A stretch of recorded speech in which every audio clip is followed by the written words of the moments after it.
What's up, friends and professionals? Welcome to the season finale. I know, the last episode of the Modeling Podcast for season 2. And we're going the full circle, man. If you haven't been paying attention and you want to go back into the beginning of the season, it was all about branding, social media, digital marketing. We've evolved through local marketing, realtors, consumer experience, loan process, all the way here to the end, which we'll also find out ends up being the beginning again. So I'm bringing on somebody I look up to tremendously in this industry. This is like a master content creator, Neel Dhingra. If you don't know him, you're not paying attention on social media. I figured what better guest to bring on the finale of season 2 than Neel to talk about social media and CRM and where these things kind of blend or come together. How does this full circle work? So super excited, buckle up and let's rock and roll.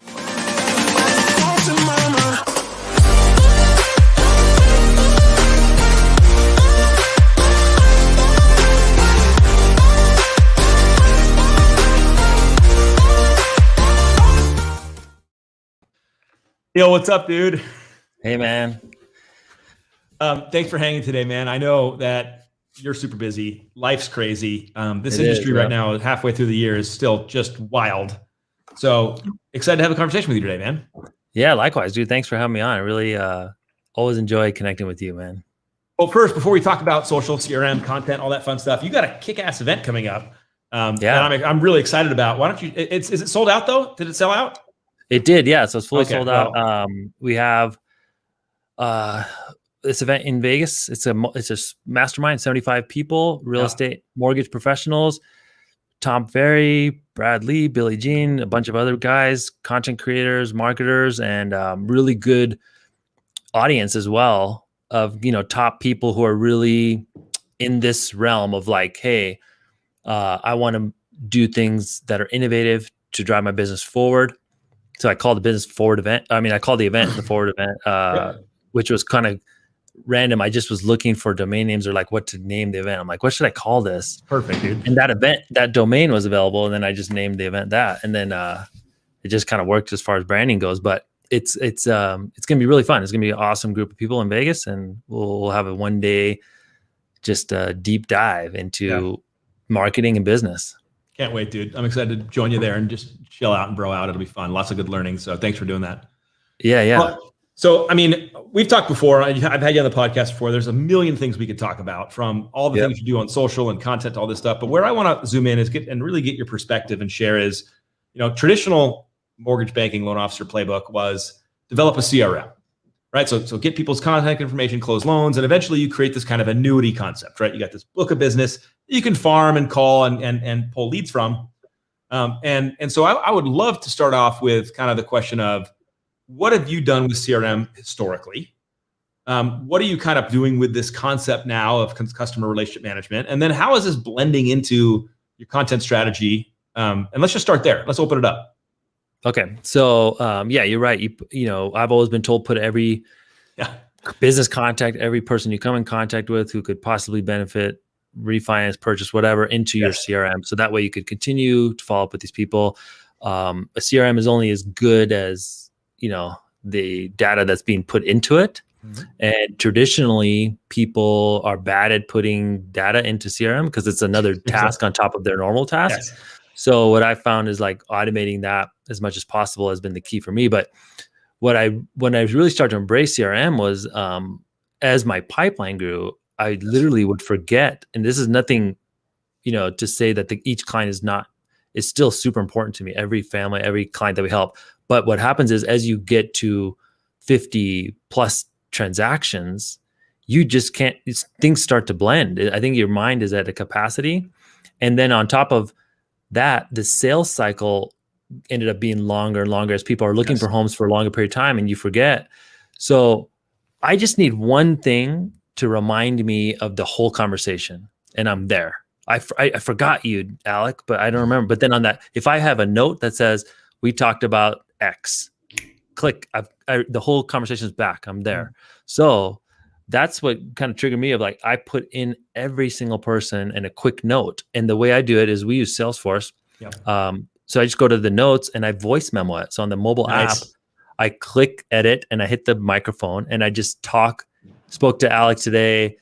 great family. They're thinking about moving. He's a doctor, whatever, whatever, a few notes. We talked about dogs. We talked about the Golden Knights, or we talked about baseball, whatever we talked about, just put it in there. So that way it'll jog your memory at a glance, especially if you don't talk to them for months and then now you need to re-engage. So I started doing that. That's a great way to keep in contact. And then what I noticed for me, the real value of social being the CRM is, if you can somehow automate or connect the two to where people who watch your content on social become part of custom audiences that you can remarket to in the future. And also taking your data of leads and clients and everything and uploading that into into Facebook as a custom audience. So that way, when you promote videos, your clients are seeing them on social. So you can hit people where they're at. So I don't know where this came from, but somebody told me meet the customer where they're at. Yes. Dude. So let's just meet if they are consuming content on Instagram, they're consuming content on Facebook, they're consuming content on LinkedIn. Let's be there. And then let's not always rely on the algorithm. Let's use some paid media to reach them. And you can do that through custom audiences. So, hey, Justin, thanks for hanging out, dude. Neel, when was this aha moment for you when, content became a massive part of your strategy, this type of, connection with your customer on digital outside of CRM, but like where they're hanging out? When did you have this aha moment? What was the breakthrough, or what was the, what realization? I just wanted to, I got tired of being lumped in with all the other originators, being just commoditized, right? Or bypassed, as you say. Yeah. I don't want to be just another person because I know I'm better than, I'm not saying I'm better as a human being. I'm saying I'm better at my job than most people in my industry. So I just want to make sure that's known, and I want to do that through content. Justin just another guy killer on content, man. Dude, another guy who's just leading forward and figuring it out and playing the game, right? And that's the interesting thing. Because I just watched a video that you put out on social about how customers weren't using you, and you're like, what the hell? Like, why didn't you use me for this transaction? Yeah. And it was like, well, we're just not top of mind. We're not in their space. We're not there. And honestly, the CRM playbook of send them a drip campaign or dial these people is lacking the relationship that you're showing. This is a main point, and I think the industry needs to hear this. These CRM campaigns they designed all the email drips for you. Mm-hmm. Take a look at this shit. Okay. It is bad. Some of this is bad. It's been written years ago. We used to have this thing in Django, which is built in Salesforce, where they have all these drips. Yeah. The drips are horrible. I mean, I don't know who designed or wrote these, but they're like, it's just really cheesy. Yeah. Some of them, I can't tell if it's better than nothing, because some guys say, hey, it's better than not sending anything. But at a certain point, I think it is worse than nothing because it's inauthentic. So if you have the ability to send out custom stuff, that's going to be way better. So what I found is, you talk about CRM, the main goal of CRM is to stay in contact with people so you can generate more business, manage that relationship, right? It's either past clients or new clients, or could be just people that have inquired. So what's the best way to stay top of mind is with relevant content. Yes. Something relevant, not just spamming people with, the holidays. Like I get my referral partners, my realtors, they forward me the stuff they get from the lending community. And on many days on a holiday, they get the same email from 5 people, the exact same email from 5 people. And they forward it to me. They're like, dude, look at this. And they laugh, and everyone's laughing like, dude, you guys are using these canned corporate services. So I have this thing on the wall in the office here. It says custom, not corporate. Nice. So let's create custom. Let's be more personal with our content, and you can still scale personal touch. And the best way I found to scale personal touch is through video content. Well, I got to share a small tangent on my aha moment on this drip campaign crap, because I want to echo what you said. You're right. It's garbage.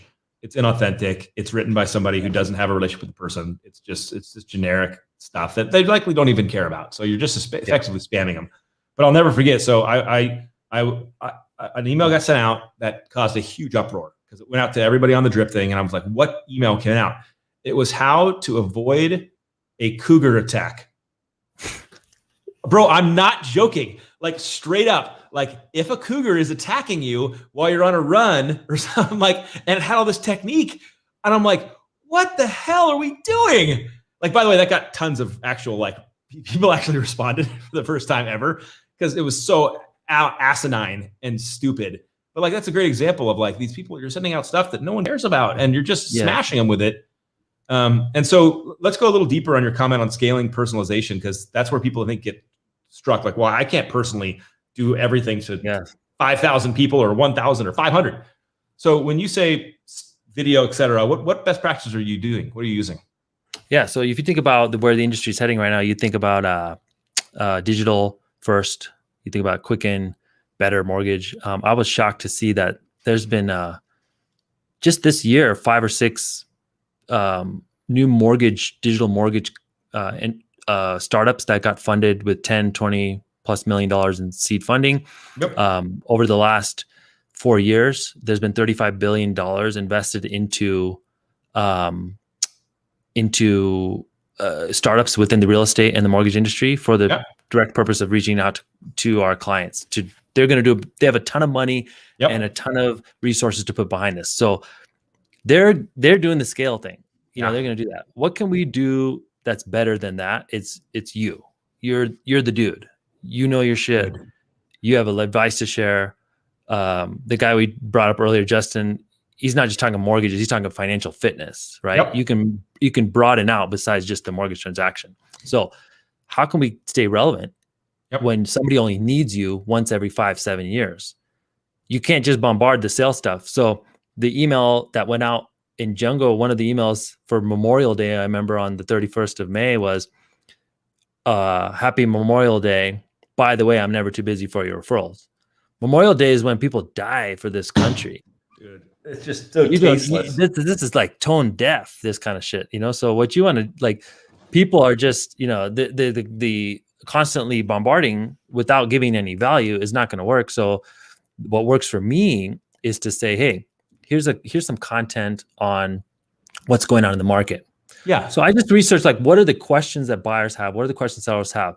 And they don't necessarily have to be in the market in order to want to learn this. So for example, why do people watch the news a lot, right? News is huge. It's a big form of entertainment, 24-hour news channels everywhere, because they're interested in what's going on. Why do people watch financial news, CNBC?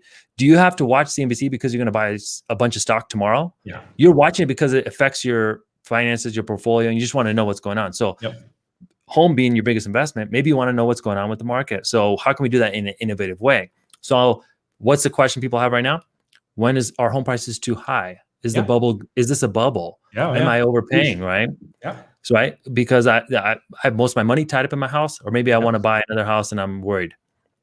Put out a video about this. Well, here's how bubbles work. Here's why this isn't a bubble. Or in my case, I did a video to get more to get more people to watch it. I'll start it in a better way. So my hook is how I would start that beginning part. And I would say, here's the two things to look out for that would tell you that housing prices are too high, or here's what's going to cause this market to pull back. Right. Now, when you watch the rest of the video, you'll find that those two conditions are not present. So I believe we're not in a bubble, but this at least gets your attention. Like, okay, here's the things Neel's telling me what I need to look out for. So there's always something going on in the news that you could piggyback off of and give your own take on it and give that to the people, as you can be that guy to deliver that value to your database. And that is what I've found is going to generate more referrals, because that is something that nobody else is doing in your market. Well, and I don't mean to trivialize it, because what you're doing is significant. But the barrier to what you're doing is not very high. It's taking information that's generally available and packaging it for your community in a way that is thoughtful, that you think matters to them. And that doesn't take any more work than just turning the camera on and spending some time being the expert that you are and just sharing it. You already have a conversation with people already. Yeah, exactly. So just film one of those, set it back out. Yeah. So I think it's just a shift of, like, you're already talking to clients. If somebody were to sit down with you, a friend, okay, and I always tell people this, let's just speak to one person. So if Alec reached out to Neel and said, hey, dude, do you think this prices are too high? Like, should I buy another property or should I just hold off and wait for this thing to pull back? What's my advice going to be to you? That's the video. Speak to that one person, and then you'll help people. So, experientially, as you've transitioned your business and your CRM and social into this combo, content strategy, what have you experienced? I mean, like even anecdotally, like what has happened, because everyone, obviously the goal is to build deep relationships, get more leads, get more loans, expand your reach. But like, what would you say and share anecdotally that's happened since you've made this decision and shift? You just like your job. Anything, right? By the way, that's so good. Like that's perfect. Like that's the best answer ever. Yeah, it was the problem with most is people burn out. And yes. I'm not saying I like every single part of the stuff I do every day, but I'm telling you, for the most part, I'm pumped to do what I do now because I'm reaching more people. I'm doing something fun, innovative. I'm getting respect, which is cool. When you don't, so here's what happens. When people don't feel respected or valued for what they're doing, it makes you burnt out, right? Like it makes you feel like shit when you lose business and when people don't treat you properly. So what happens is you can get that respect by just putting out more content. So instead of complaining that, hey, why am I not getting the business? Why are these people, realtors or referral partners treating me like shit? Or why are clients treating me like I'm just any other realtor or lender? Well, it's because they don't know any better. So it's not their fault. They don't know what the difference between you and the next dude is up the street or online. They don't know. So why don't we just tell them, right? And then it's very clear. So for example, if I reach out to you through innovative video for my initial contact, and the other guy just sent a text or an email, he's going to come across as spam. I'm going to come across as genuine. And then that video, you talk about scale. It's hard to shoot a new video every single person. Sure. But you can make one and then send that to many people. Yes. And it's still you, it's still relevant. So that's the way to scale the communication on video, is just make one video and then, send it out to your database or send it out to clients at the initial start of the transaction. So Chris has this comment, and I want to ask this in a question too. So, he says people get fearful expressing this content, meaning like, is there a bubble? Because those things can seem like, conjecture almost, right? Like, what if you're wrong, Neel? What if your advice isn't right? But he's recognizing that, they're having these conversations every day. So first question is, how do you feel about making comments like that are big industry centric? Do you ever feel insecure? Yeah. Do you ever feel like, what if I'm wrong? You do feel like, hey, if I give somebody my opinion, I always do is let's use facts, not emotion. So let's say, okay, what's the supply versus demand, right?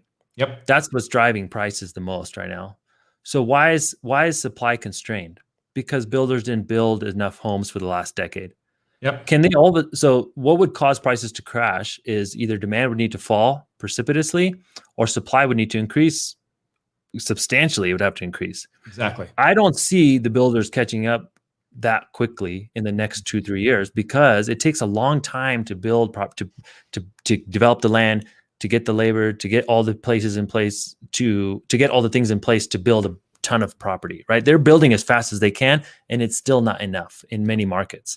So if supply is going to be constrained for the time being, what's the other thing that would cause prices to fall is demand. Now, what are the risks to demand falling off? It's buyer fatigue, and it's interest rates spiking. If interest rates go up slowly, that's fine. But if they spike, that's going to cause demand to cool pretty quick. Yep. So what's wrong with me putting that in a video? Exactly. I just said it to you. I'm not putting my neck out there that I predict that home prices will fall in July 2023. No, I'm not saying that shit. I'm saying here's what you would need to see for prices to fall. This is fact. It's not my opinion. And that way it's going to lead you to say, hey, let's not listen to the noise. Let's look at the facts, and that's going to help us make better financial decisions. When we list, like even anybody who invests in the stock market, they would say, don't get emotional because that's what caused you to sell at the lows and buy at the highs, right? So with real estate, we can just say the same thing. Let's just look at the facts of the market, what's driving prices, and what would cause those conditions to change. Now I can look for those conditions to change. So now if I see rates spike, I can be like, hey, I remember Neel said this might cause demand to cool off. Maybe I'll get a better deal now. Yep. I don't know. So you can kind of watch for those things. And then another thing you can say as well is, hey, what would be the effect of lower prices on my payment? Is price or payment more important? I was shocked to find out that if the rate is, for example, 2.9% on a property today, if I wait a year or two and that property is 5% cheaper, but the rate goes up to 4%, I'm paying more per month for that house. Is that more expensive? Like, is that more important to me? So, those are important things to bring to the forefront as well, because people talk about low rates all the time. What does it mean for the average consumer? Make it relevant to that person. And so, Neel, I want to highlight something you've been saying that to me is this undercurrent of power, of the real energy in this space is, you mentioned Better Mortgage and some of these companies that are coming in, and in these organizations, they have to employ NMLS licensed people. That's the law. They have to have an NMLS license, et cetera. And I had a Better Mortgage deal that we were competing against flow across my desk, and an LE was attached, and I'm looking at this deal. And so I went to Consumer NMLS website, and I dropped the guy's NMLS number in and see who this character is. He's coming after the customer. No joke. A month before this LE, this guy was a dim sum baker. He made dim sum. Wow. It was listed on his employment history, like literally on there on the website. And so what Neel's explaining, everybody, that I just hope everyone hears, is as he's sharing personalized content, sharing video, sharing education, sharing knowledge, engaging, he's carving himself into this headspace with the customer of professional, knowledgeable, caring, personable. And the competition that he has, or like that any of us have, they could have been a dim sum baker last month, and they're flinging an LE out, and that's your competition. And that's real. That's real talk. Like that happened. It was just right in your face. And this is what I hope people hear from Neel. This is why I wanted to have you on to talk about it, is the efforts you're doing, they go deeper. They're layered. Yes, a personalized message about something is important, and maybe the customer's seeing it, but it's also building all of this brand with them, all of this connection to you. And I think that to me is this like long game mentality. Big time. And that thing you brought up about people who are going to be, you're a better quality originator, you're more knowledge to share, you're the local expert versus these call center people, right? These video popped up, by the way, but keep going. Yeah. So these people who are in the call center, right? It's kind of like, the thing is, they're not going to do that same level of education, and they can't. Those companies can't scale that. So let's lean in where we're different, and they're never going to be able to do that. They don't have people on the ground in the market who have been doing this for a decade. So that's where you can blow them out essentially. Well, and this is where, by the way, I don't know why your camera turned off, but it's off. This is where what you do and what a lot of great originators are stepping into is it's this long game differentiation. All of a sudden, over time, as you continue to iterate and put out pieces of content and educate, you just leave this person in the dust. And some call center people, I mean, I don't want to talk a lot of trash. Some could be super knowledgeable. There's a lot of local loan officers that are super knowledgeable, but they're invisible. They never share it. They never explain it. They never express themselves. And so the consumer doesn't care, doesn't know. We lost Neel for a second, and he's going to log back in. But I mean, if any of you aren't following Neel on social, I really encourage people to engage with other people's content. Justin Brown's a great example. These are people who, as they are performing and learning and iterating, you and myself and everyone else can learn alongside it.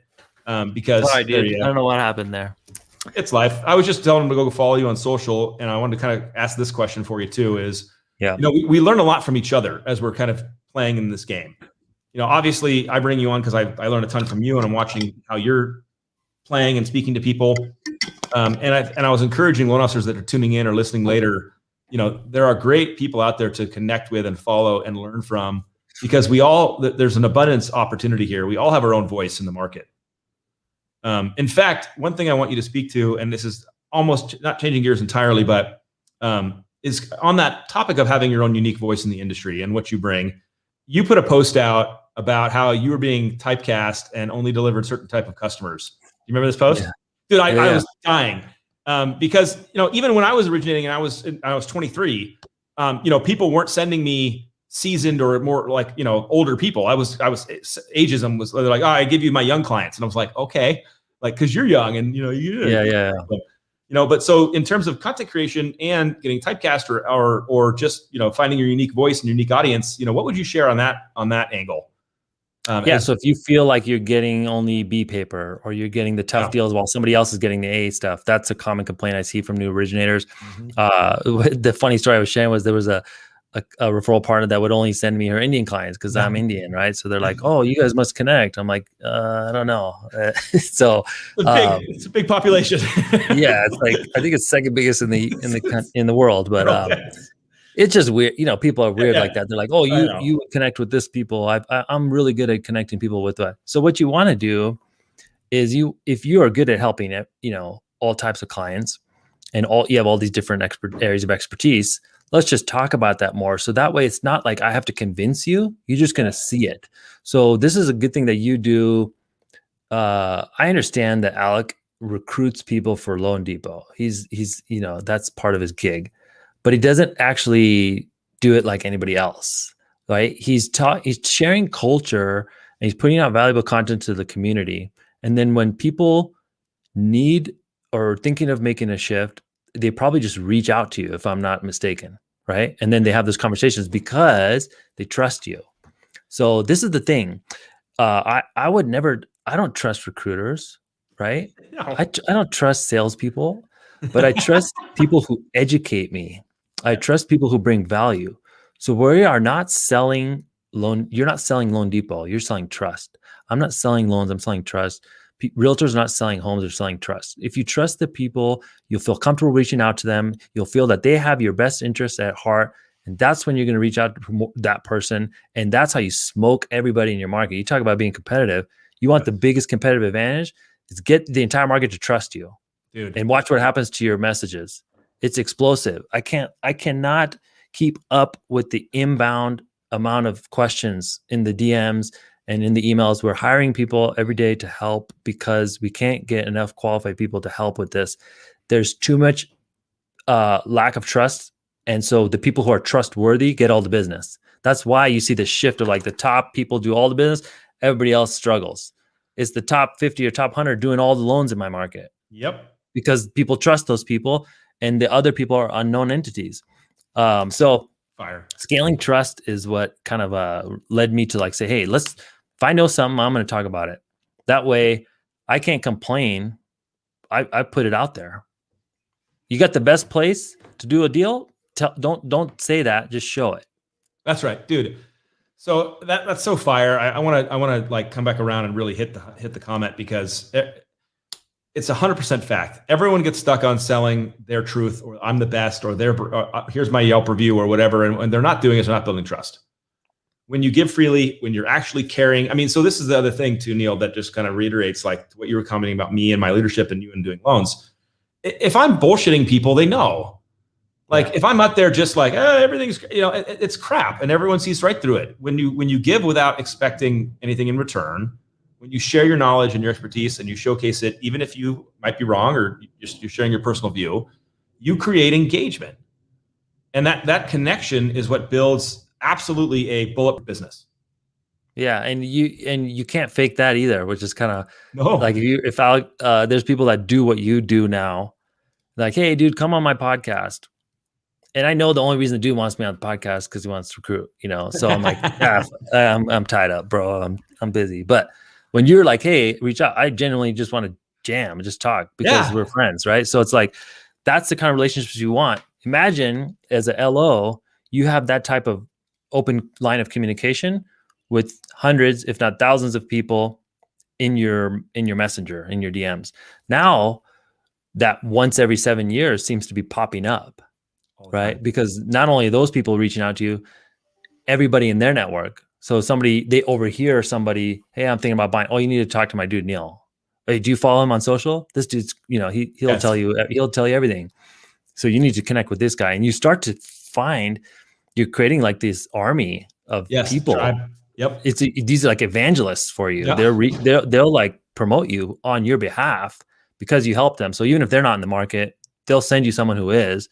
So I found it really starts to build a snowball and you'll get that momentum and then you'll start to see the results, which then drives you to create more valuable content because now you're like, hey, I got to keep this thing going. Hey, next video better be good because I got to serve these people. Well, and to your point, you start having fun.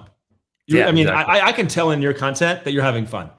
Like I can see it, I can feel it in the energy. Like it's work for sure. Of course, you're gonna work somewhere, but you can also feel this like, no, Neel's expressing himself. Like this is genuine. This is fun for him. So let me ask you this question then, because this is a larger thing. But all of a sudden, oh, I lost your video again.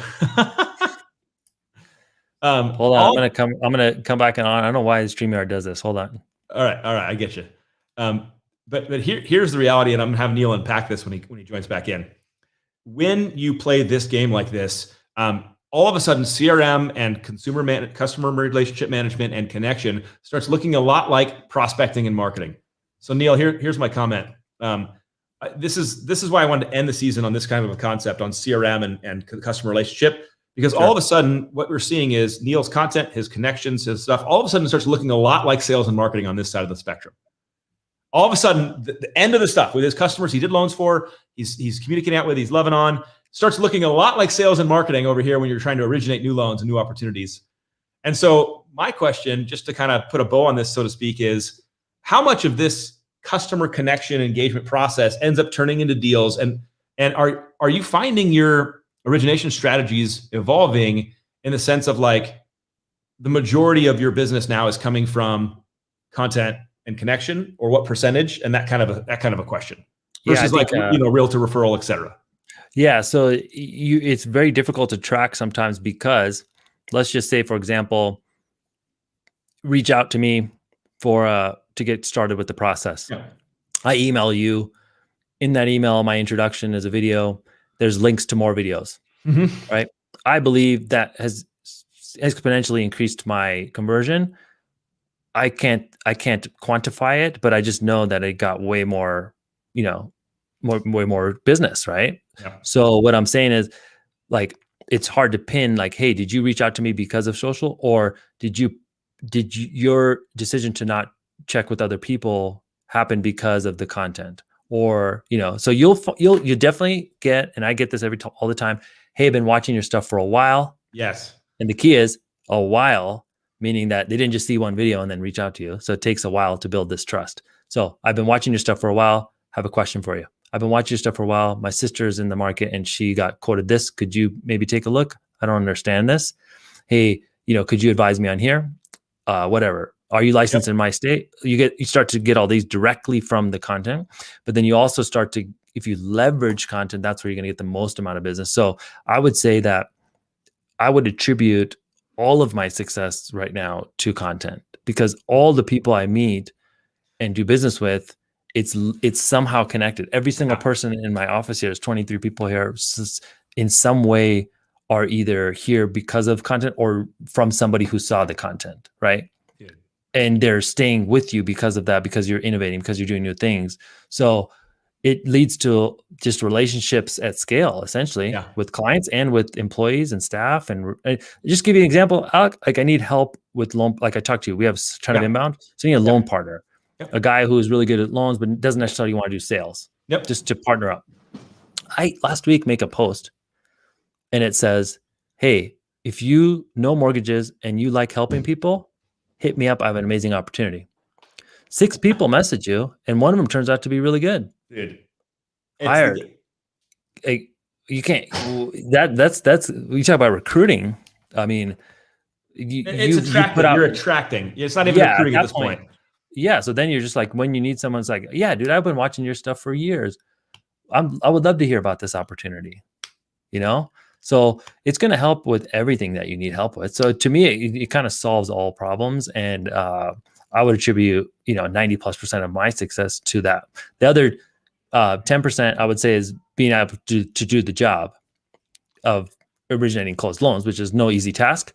But without the customer acquisition, I'm dead anyways. Yeah. So if you think about this we talked about those big brands, those online brands. Yep. What do they advertise? Push button, get mortgage, push button, get house.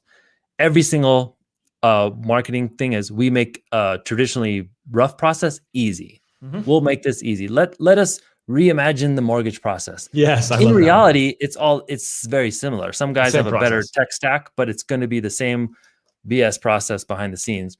Loan Depot does it probably a little better because you have a lot more tech. But at the end of the day, from the customer standpoint, it's going to be the same kind of paperwork along the way. Mm-hmm. So what are they focused on? Customer acquisition. Yep. Once you get in there, we all know that 86% of people start the process with somebody, finish the process with somebody because they don't want to redo it. Yep. So if that's the goal, is just to get more clients. How are you going to get more clients? This is the way to do it. And then as long as you can actually fulfill the production, then you'll be fine. So, Chris, thank you for the comment, dude. You're dead on, dude. By the way, this is another great creator out there doing killer stuff. Let me kind of focus in on this topic as we close down here at the end. Sure. So let's say somebody's getting inspired. Somebody's like, okay, I got to drop the drip bullshit campaign. I got to start creating information for my people, educating, giving them specific personalized content for my customers. But they got all the fear. They got all the fear. Even Chris was kind of mentioning it, like the fearful of it being wrong. What if I say something dumb? What if I do this that I don't like? And you answered a little bit of that with facts and not, opinion. But there's a lot to creating content that people have to get over. They have to get over themselves to a large degree. Yep. What's your comment, encouragement for those people like that? Because I know you're leading your team through it and you're coaching others. What do you say to them? I would say just be a student of this whole thing, right? Subscribe to publications, read stuff from Barry Habib, MBS Highway, financial publications, just be a student of what's going on. So that way you can be well informed. So any topic that you're going to do a video on, you cannot reach the ceiling of your knowledge within the 1 or 2 minute video. You should be able to talk about this topic at length off the top of your head for 30 minutes. That's what's going to lead you to be comfortable. So you're not feeling like so scripted and stuff, right? We don't have any talking points for today's conversation. Just the general topic. Said, hey, do you want to do it? And I just said, okay, let's go. And then we just do it, right? Yep. So we're just talking. That's what makes it work, because you can just talk at length about the topic. So if you're good at that, you're going to be comfortable. Then it's just a matter of getting comfortable on video. And this is where I was having a problem. I knew the information, but as I'm saying it on camera, I'm thinking, do I look dumb? Do I sound dumb? Are the people going to hear me? Are they going to think this is stupid? Did I do it too long? So you're analyzing as the words are coming out. Uh-huh. And then it causes you to not be able to be yourself. Something clicks at some point where you just say, I'm not going to care. And I don't know how to coach people to that point, but I think it's just reps. I believe it's just reps. And at some point you click, you don't care. You just be yourself. And if you're knowledgeable and you can be yourself, it's you win. Now you can do it. And you're like, dude, I'm good on camera, not overthinking it. And this happens to me still to this day. I've done thousands of videos. I was doing something last week and I was in my head because 2 people were in the room with me. And I thought they were looking at me like I got awkward. So I started not doing it my normal way. And then I was like, dude, what am I doing? Like, these guys don't care. Like, just be yourself. And then something clicks and then you just go. Well, so this is I like Chris's comment here. This is always be a people business. And what Neel's expressing is, you just got to show up and be the person. Like be a person. Like don't just wave the brand of whatever company you're at and punch people in the face. Like be a people that they can connect to, because then you're right. Then the human aspect matters when you're human. And I Don't do be a robot. Yeah. Yeah. I mean, and I want to reiterate and encourage people that Neel's right, in my opinion, that I think it is reps too. I think it is just reps of just, someone's on the screen, you're talking to a camera, you're in a room. It's just reps. And people have told me, like I tell you probably tell the same thing. You've seen both of us get better over time. Oh yeah, dude. I went back and watched, I think we did that social collab like a year. Even then, and you were good then, but you're better now, right? Because of reps. I mean, so I hope everyone hears that from Neel, and I hope everybody goes out and gives you a follow and just kind of understands, because you're leading the way in a lot of stuff you're doing, Neel. It's really awesome to see.